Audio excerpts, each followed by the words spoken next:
Bonjour à tous. Donc, si vous ne l'avez pas compris, je m'appelle Guy Lacassagne. Et je viens bien de Toulouse, quoique je n'en ai pas beaucoup importé l'accent. Toulouse qui vous salue, bien fort. Merci. J'aurais dit que je venais, donc déjà, ils étaient contents que je vienne vous voir. Et préventivement, j'aurais dit, ils doivent être contents que je vienne, puisque c'est la deuxième fois que je viens, donc vous en redemandez. Ça m'étonne toujours. Donc la dernière fois, pour ceux qui tiennent des notes, c'était le 22 octobre 2023, bientôt 2 ans. Alors je ne viens pas au nom de la commission synodale, mais plus précisément du pôle développement. Depuis 2 ans, je fais le tour, pas tout le temps, des églises qui n'ont pas de pasteur. J'ai eu ça à cœur pour aider, et puis pour aider. Voilà, bon, c'est tout. Et donc ce matin, je vous apporte la prédication et je souhaite aussi que le Seigneur parle à travers moi.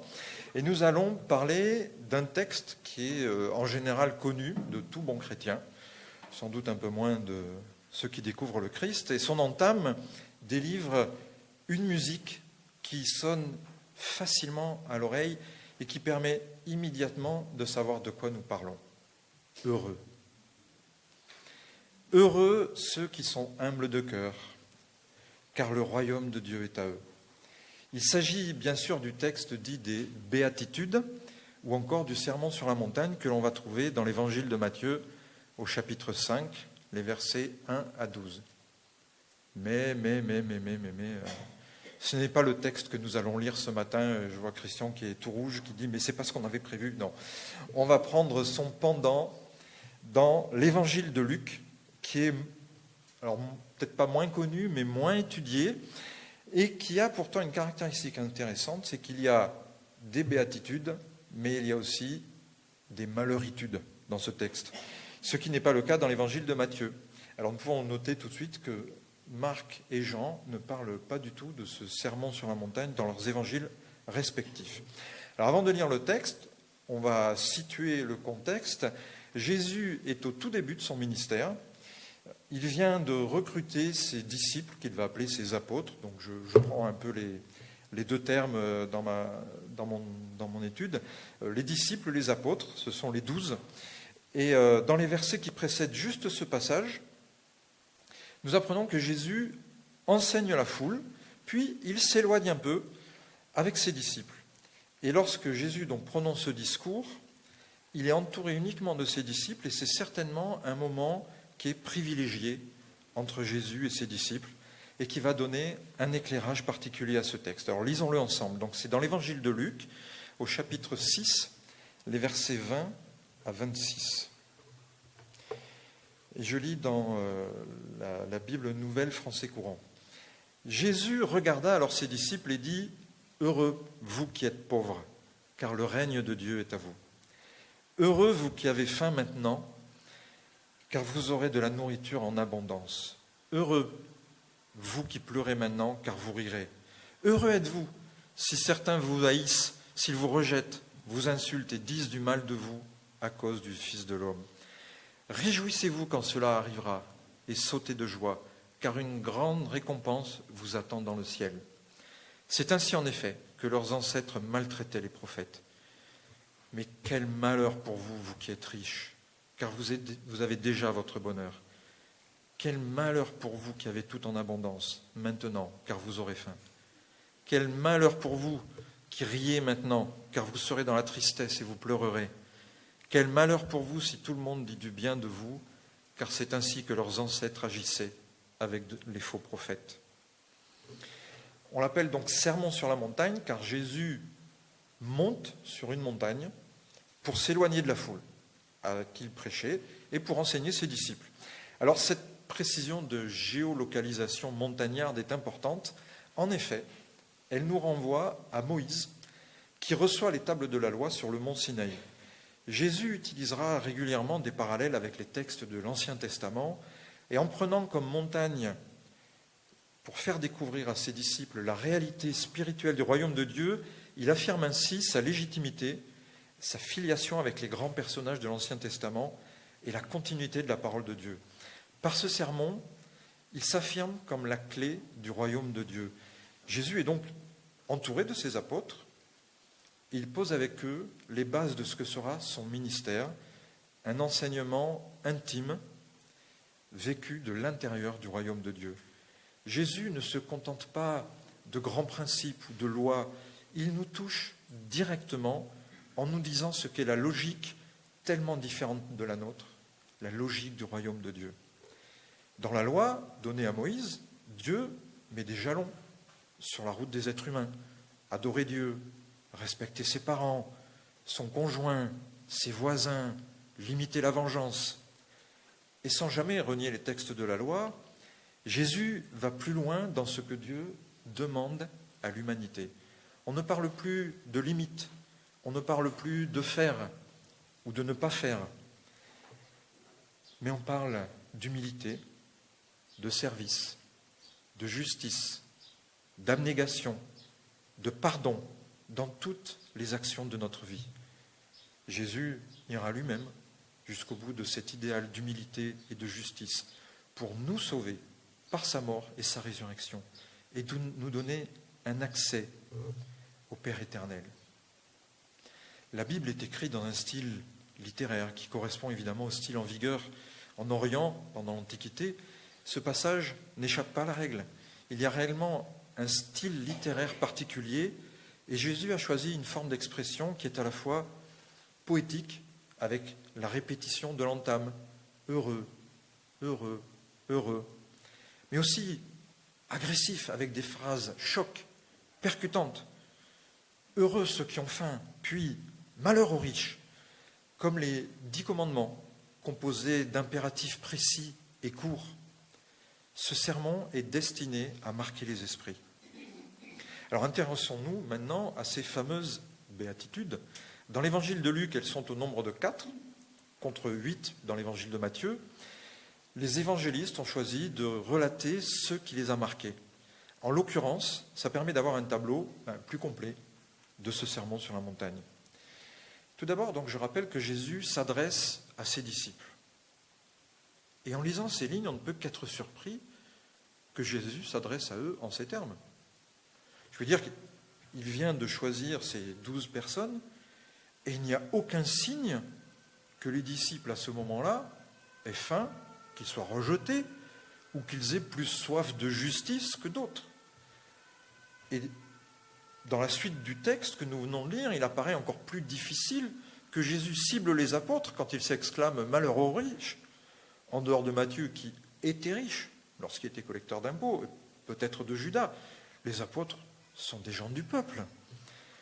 On est donc en droit de penser que Jésus, en s'adressant à eux, n'évoque pas spécifiquement la faim, la souffrance de ses disciples, mais délivre un discours bien plus large, ce qui nous conforte dans l'idée d'un discours d'une portée bien plus grande. D'un autre côté, si Jésus, lors de ce discours, avait voulu consoler les pauvres, les opprimés, les affamés, pourquoi ne s'est-il pas adressé directement à toute la population qu'il vient de quitter ? Ces réflexions nous conduisent à penser que, comme je le disais précédemment, ce discours de Jésus est davantage un discours de présentation générale qu'une exhortation destinée uniquement à son auditoire du moment. Alors, qu'est-ce que Jésus souhaite dire à ses disciples et qu'est-ce que Jésus veut nous dire ? Parce qu'en s'adressant à ses disciples, Jésus s'adresse aussi directement à nous. Alors Jésus dresse à la fois une constatation, un avertissement et une consolation. Vous qui êtes pauvres, qui avez faim, qui pleurez, qui êtes rejetés, maltraités, pourrait dire vous qui vous sentez humble, spirituellement pauvre, maltraité à cause de votre foi, vous êtes au bon endroit avec moi. C'est la constatation. Ce monde vous horripile, Jésus est le bon berger. Mais on pourrait dire aussi, et je vais me permettre de modifier le discours de Jésus, un jour, mes amis, vous serez pauvres, vous serez rejetés, vous pleurerez, vous aurez faim. Jésus dira plus tard aux apôtres que si le monde rejette le maître, combien plus il rejettera les serviteurs. C'est un avertissement. Mais lorsque vous serez pauvres, abattus, rejetés, gardez confiance. je suis le bon berger. Mais Jésus leur promet, nous promet, que si nous continuons ce combat, nous gagnerons le ciel. Le royaume de Dieu sera à nous. Nous aurons une récompense dans le ciel et la nourriture en abondance. C'est une consolation. Jésus nous indique ici que notre combat, notre victoire, j'oserais dire notre bien-être, n'est pas pour ce monde. Jésus, dès le début de son ministère, pose les cartes sur la table. Ce monde est corrompu. Il va vous maltraiter. Mais votre victoire vous attend dans l'autre monde, celui d'où je viens. Et malgré toute la compassion pour les affligés que Jésus a manifestée lors de son ministère, malgré toute la compassion que Dieu continue à nous manifester par son Saint-Esprit, nous ne nous battons pas pour que notre compte en banque soit florissant. Nous nous battons pour une cause qui nous dépasse, l'arrivée du royaume de Dieu. Je trouve que le verset 22 de ce discours est une apothéose du discours politique. Heureux êtes-vous si certains vous haïssent, s'ils vous rejettent, vous insultent et disent du mal de vous à cause du Fils de l'homme. Je vous assure que ce n'est pas le meilleur programme que j'ai lu. La suite laisse aussi perplexe. Réjouissez-vous, car quand cela arrivera, sautez de joie, car une grande récompense vous attend dans le ciel. C'est ainsi, en effet, que leurs ancêtres maltraitaient les prophètes. Et bien plus tard, les disciples vivront ces paroles de Jésus. Dans le livre des Actes des Apôtres, lorsque les disciples prêchent l'Évangile et sont pourchassés pour leur foi, ils bénissent le Seigneur d'avoir été trouvés dignes d'être battus et enfermés pour le nom de Jésus. Continuons notre étude avec la fin de notre texte qui nous amène encore bien des réflexions. Mais on va le prendre aussi avec circonspection. Quel malheur vous qui êtes riches, quel malheur pour vous qui avez tout en abondance maintenant. Comme je le disais tout au début de notre cheminement biblique ce matin, il paraît difficile de croire que Jésus vise directement ses apôtres dans ces versets. Comme dans les versets précédents, Jésus nous donne un avertissement d'une portée générale. Jésus invite à réfléchir à ce qu'est l'argent, ce que représente l'argent à nos yeux et comment nous vivons l'argent. La richesse dont parle Jésus n'est pas obligatoirement celle qui se voit, je veux dire, ce n'est pas celle qui fait que nous avons un toit, de la nourriture, des vêtements, et aujourd'hui il faut rajouter une voiture, un téléphone, un ordinateur, le nécessaire pour vivre. Jésus nous le promet, ce nécessaire. Par exemple, en nous expliquant que nous valons plus que des passereaux qui pourtant ne cultivent absolument rien du tout et stockent encore moins de choses. Dans l'Ancien Testament, il n'est pas rare que Dieu promette plus que le nécessaire. Mais ce n'est pas ça que Jésus veut nous dire. Il ne nous exhorte pas à vivre dans la pauvreté comme le pensaient certains ordres monastiques au Moyen-Âge. La richesse dont parle Jésus, je l'appelle la richesse qui corrompt. Vous pouvez l'appeler autrement, ce n'est pas important, c'est ce que ça représente. La richesse qui corrompt, c'est celle qui nous fait croire que nous pouvons vivre sans Jésus. En Occident, et plus particulièrement en Europe, nous avons un système social, de santé, de retraite, de gestion du travail qui nous pousse à ne plus nous rendre compte à quel point nous devrions dépendre de Dieu. Quand notre vie matérielle est sécurisée pour les prochaines années, c'est là que les ennuis peuvent commencer finalement. Il faut donc prêter attention aux paroles de Jésus. Nous sommes les riches visés par Jésus lorsque nous cessons de nous appuyer sur Dieu et que nous avons foi en notre carte bleue. Nous sommes les riches visés par Jésus lorsque nous avons du mal à donner, à prêter, à aider. Vous souvenez-vous de la parabole dite du jeune homme riche? Bien sûr que vous vous en souvenez. Mais je vous la résume quand même. C'est un jeune homme qui s'approche de Jésus et lui demande comment avoir la vie éternelle. Jésus lui demande de respecter les commandements du décalogue, les 10 commandements. Et ce jeune homme affirme qu'il respecte tous ces commandements depuis son plus jeune âge. C'est un bon juif, respectueux et bien éduqué. Il aurait pu s'arrêter là. Mais il a voulu continuer, sans doute de bonne foi, peut-être un peu par orgueil. Et évidemment, Jésus le voit venir. Et le jeune homme a demandé « Que dois-je faire de plus ?» La réponse de Jésus est évidemment parfaite, de vérité, mais aussi d'empathie, même si cela n'est pas évident.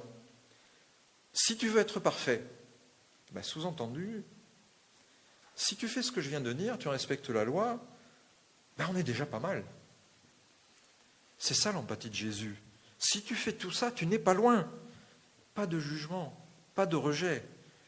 Mais donc, si tu veux être parfait, vends tout ce que tu as et donne l'argent aux pauvres, et tu auras un trésor dans le ciel.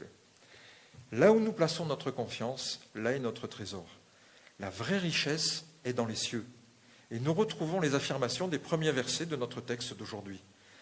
Alors, ce n'est pas facile à entendre. Parce que, comme je vous le disais, quelles que soient nos différences de revenus, nous sommes riches en Europe. Et un trésor dans le ciel, ça ne parle pas beaucoup, ça ne parle pas toujours. D'ailleurs, ce jeune homme ne l'a pas entendu, car il nous a dit qu'il avait de grands biens. En clair, il était riche.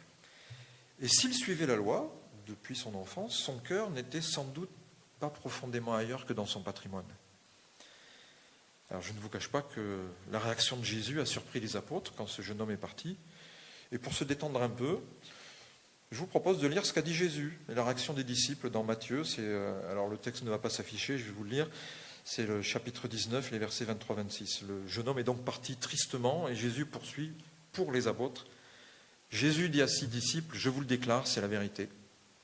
Il sera difficile à une personne riche d'entrer dans le royaume des cieux. Et je vous déclare encore ceci, il est plus facile pour un chameau de passer par le trou d'une aiguille que pour une personne riche d'entrer dans le royaume de Dieu. Quand les disciples entendent ces mots, ils furent très étonnés, ce qui me conduit à penser qu'ils n'avaient pas beaucoup bossé le discours sur la montagne. Et dire, mais alors, qui peut être sauvé ?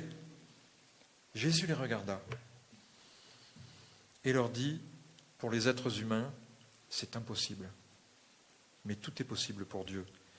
Et Jésus ne dit pas, c'est impossible pour les riches. Il dit, c'est impossible pour les êtres humains. Et oui, et le dernier verset nous soulage un peu. S'il nous est impossible de rentrer dans le royaume de Dieu, c'est apparemment possible pour Dieu. C'est un autre sujet, ça. Les disciples eux-mêmes donc sont surpris de la déclaration de Jésus que nous venons de lire, et pourtant, ce ne sont certainement pas bien riches. Ça prouve encore une fois que la fin du sermon sur la montagne ne s'adressait pas vraiment à eux. Mais Jésus nous le dit, aller jusqu'à se défaire de ce qui fait notre sécurité pour ne s'appuyer que sur Dieu, c'est très difficile, et c'est précisément de ça dont parle Jésus dans les Béatitudes. C'est en cela que ce sermon sur la montagne est fondateur de l'enseignement de Jésus. Il nous apprend que nous ne pouvons pas nous fier aux richesses et aux lois de ce monde. Nous ne pouvons pas nous fier à nous-mêmes. Pourtant, on aime bien. Hein. Vous, je ne sais pas, mais moi, oui. Mais notre force vient de Dieu. Notre sécurité vient de Dieu. Notre avenir, c'est Dieu. Et j'oserais rajouter, parce que c'est très à la mode, quoi qu'il en coûte. Je reviens sur les deux versets qui encadrent ce texte, un pour les heureux et un pour les malheurs. Réjouissez-vous quand cela arrivera et sautez de joie, car une grande récompense vous attend dans le ciel. C'est ainsi en effet que les ancêtres maltraitaient les prophètes. Et quel malheur pour vous si tout le monde dit du bien de vous, car c'est ainsi que leurs ancêtres agissaient avec les faux prophètes. Jésus se met au-dessus des contingences matérielles, au-dessus des problèmes du monde pour donner sa vérité. Notre monde rejette Dieu depuis les prophètes de l'Ancien Testament. Et Jésus, lui aussi, sera bien sûr sacrifié. Et il nous avertit, nous sommes malheureux si plus rien ne nous émeut. Nous sommes malheureux si nous sommes bien comme nous sommes. Mais nous sommes heureux si notre espérance, c'est la venue du royaume de Dieu. Nous sommes heureux si notre objectif de carrière, c'est d'annoncer le retour du Christ. Nous sommes malheureux si notre horizon est le lendemain. Nous sommes malheureux si notre but est dans ce monde. Notre vrai bonheur est de regarder par-dessus notre vie terrestre. Notre vrai bonheur, c'est de regarder loin, très loin, vers l'éternité. Amen. Je vous invite à prier. Seigneur, nous voudrions te remercier pour ta parole, même si elle n'est pas toujours simple, même si elle n'est pas toujours agréable. Te remercions de nous montrer ton royaume. Te remercions de ces vérités que tu nous donnes. Nous te demandons, Seigneur, de nous donner la capacité de nous remettre entièrement à toi, de te faire confiance, de nous appuyer sur toi, d'être vraiment tes enfants au plus profond de nous-mêmes, jusque là où ça nous fait du mal, jusque dans notre intimité. Amen, Seigneur.